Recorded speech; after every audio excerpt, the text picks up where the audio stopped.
This is Jean from JPH Production, man. JPH Production is here. Today I got a little simple thing I really wanna talk to you guys about. It's about the lens, man. I know I got a review about this lens already. One of the subscribers just leave a comment under my channel. How much you crop from the shot with this lens? I want to buy it. In the same time, I know that I will upgrade to full frame. I'm concerned how much megapixel you got from it. If you guys don't even know anything about this channel, I'm just doing most of like video and vlog, shooting picture of the birds and stuff like that. I'm using so many different lenses, and if you're the first time to this channel, and also don't forget to subscribe, that would be so cool. And also let's keep going straight to it. He just asked me a question. He said if it's a cool lens for him to buy, thinking to change into a full frame, and if it's a cool lens for him to buy. Okay, let me explain everything first before I answer that question. If you don't even see the review I do about this lens, you can just like check it right here. I don't know, is it anywhere or on this corner, just check it. You will see the review I do about this lens already. I take a couple pictures of the hawks outside, and then I'm gonna show you the difference between what you're losing when you crop in. Example, when you take the picture, when you come on the post-production, that's the way you're gonna crop the picture. That's the reason why you start losing quality, because you crop the pictures. But if you let the picture the same way with the camera, the same time at the same place you was taking that picture, you compose your thing very nice and take the picture, and then when you come back to post-production, you don't crop it, you don't losing any quality. If I take 70 by 350 millimeter, I put it inside my Sony A7IV, I'm losing only 10 megapixel. I'm losing from it because it's a crop sensor. I'm losing little bit things from it. For me, it doesn't matter. It's your shot or your workflow. That's all it matters for me. And then now, I hear about the Sony A7IV. Okay, I still had a review about it, couple things about it. But the things I love about it, the things probably I don't. Very simple-minded thing that I don't is about the video stuff. But after that, for shooting, 33 megapixel, because Sony A7III shooting only 24 megapixel. Now, if I'm switching to 33 megapixel, I'm good. And plus, again, shooting 10-bit 422 color range. My Sony A7III was shooting only 8 bits. Sometimes when I try to changing my colors, I'm quite right on it, and then if the color break, I have to start all over. It's a little tricky, little things like that when you really want to get the quality of the color on 8-bit camera. It's the same quality on Sony A7S III. I'm saying you got a lot of color range you can work with, and for me, it's a life changer. That's so cool. And you got animal autofocus, and you got birds too. You know, all those things, and I take picture of birds. So many times I take picture of the bird with this lens. I pre-ordered this camera. It's gonna come pretty soon, and it will be so cool. It's a life changing for me. Because if you really want to use this lens on camera, you got the Sony R3. This lens is gonna give you everything in there. It depends the camera, which camera are you using. If you want a full frame, and then if you don't want nothing cropping, this lens is gonna be very good on Sony R3. At 42.4 megapixel, things like that, you know, that's the thing. But Sony A7IV coming with 33 megapixel, that's all I need. Now, there's no problem between this lens when I put it in my new Sony A7IV. They upgraded a little bit, and that's a cool thing about it, and I do love about it. And let me show you the example, what I was talking about. I put this lens on Sony A7III, and then let me show you an example what's going on. Let me open my Adobe Lightroom. I already got my Adobe here. Let me put that lens here so far. But right now, if you're looking at, that's a picture of the bird.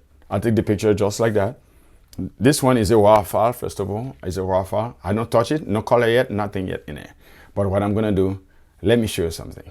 I'm going here, I'm gonna clean it a little bit right here in front of your eyes. I'm gonna clean that picture. Example, but let me show you a little technique.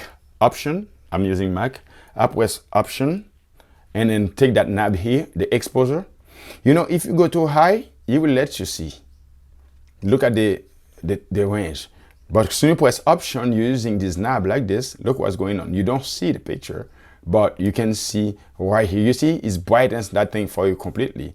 Because now, if I go to contrast, I do the same thing. Option, press it like that. it don't make the screen black. Okay, I put a little contrast like that. Now if I go on highlight, I do the same thing. I press options, and then if you see, it's still cool. I can still pushing my highlight range. Look at the picture start coming pretty cool. Shadow, let me do the same thing too. Now you see a little thing right here, the black. Don't go that far because you don't want to see that. I'm gonna make sure that thing disappear. When you press option and take the knob, move it now until it's disappear. Like right here, I can make it perfect right here. I think right here I can push it right here, and then my right, looking at it too. You see, if you go that far, it's too much. Okay, and then squeeze it down until you don't see it and let it go. You see the picture start pop up. That's the thing about with this lens on Sony A7IV that I'm shooting. Now I'm on raw footage and clean it in front of you. Let me show you more stuff about it. I'll go to black a little bit. Let's see what I can do with black. We don't need none of those things coming like that. We're gonna make sure everything disappear. I can stay right here, not looking at the picture. All right, let's go back here. You see, the picture was like this, completely dark. Because of course I set up my range. I know I'm gonna come back on the raw footage. I'm gonna touch my picture again. You see before and after. Now you see the bird eyes and everything, very cool. But now let's talking about the crop. We're talking about the crop sensor, you're losing a couple bits of quality. Let me say, example, I'm gonna zoom on his eyes. Bam. You see? Now, cause instead, if I really wanna crop that picture right here, of course you're losing because it's shooting only 24 megapixel, okay? And first of all, right here, if I go that crop, I don't think it's somebody gonna crop a picture that far. You see, you can see little first. If you're looking at behind it, you can see little, it's very grainy little bit because I zoomed that far. If you're looking at it, that's a big zoom, like right here, okay? That's where you're losing quality when you zoom. Like what now, if I leave it like that and I bounce that picture out, what's gonna happen is gonna be the same quality, stay like that as long as I don't zoom, I don't crop it, that's perfect. If I bounce it out, because I already compose my shot, I want it to be like that, I compose it. I don't need to crop it. But if I crop it, example, let's keep going far. If I crop it, try to take off that thing here in front of the birds here. Let me bring it down. Let me see where I can bring the birds. Example, if I will crop something like that, I will put it like that and crop it. You see it? It's cool. But now you crop it. By the time when I bounce that film on that picture out, you will see a little grainy thing on it because I zoom those megapixels. I got only 24 megapixels to work with, and then zoom in and crop it, and that's why you're losing quality on your picture.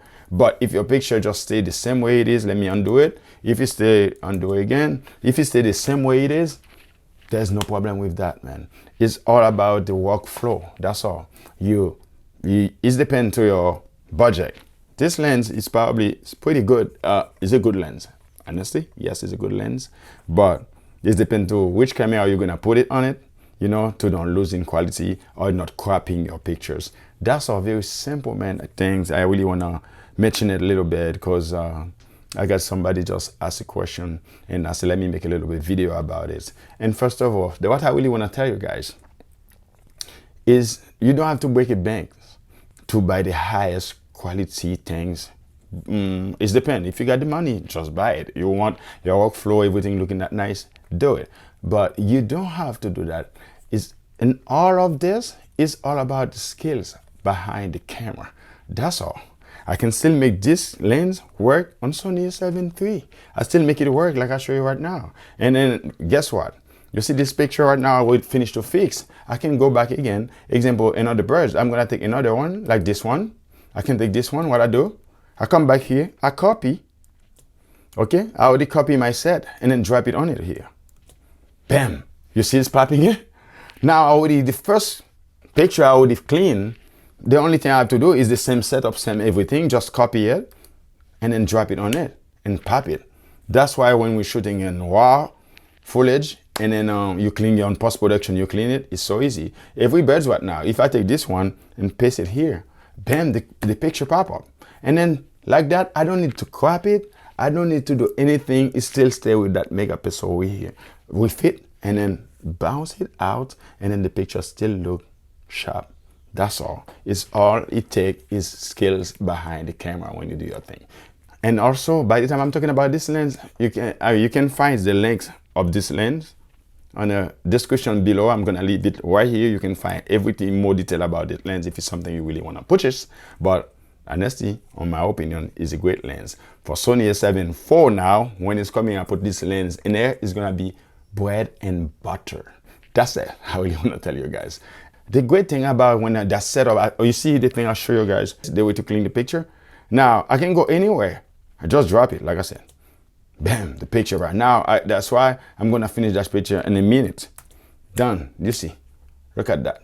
Everything will be done in a minute because I already set up the whole thing with the same setup I got it with the camera, the same angle. There's no big aperture thing, nothing coming right here to destroy my shot. I will stay on one spot, and lucky for me the birds was there, and then set up my camera and then take that picture was there, and that was a great moment for me. And then the only thing is gonna make my workflow so easy, just like copy and paste and clean those pictures, and that's it.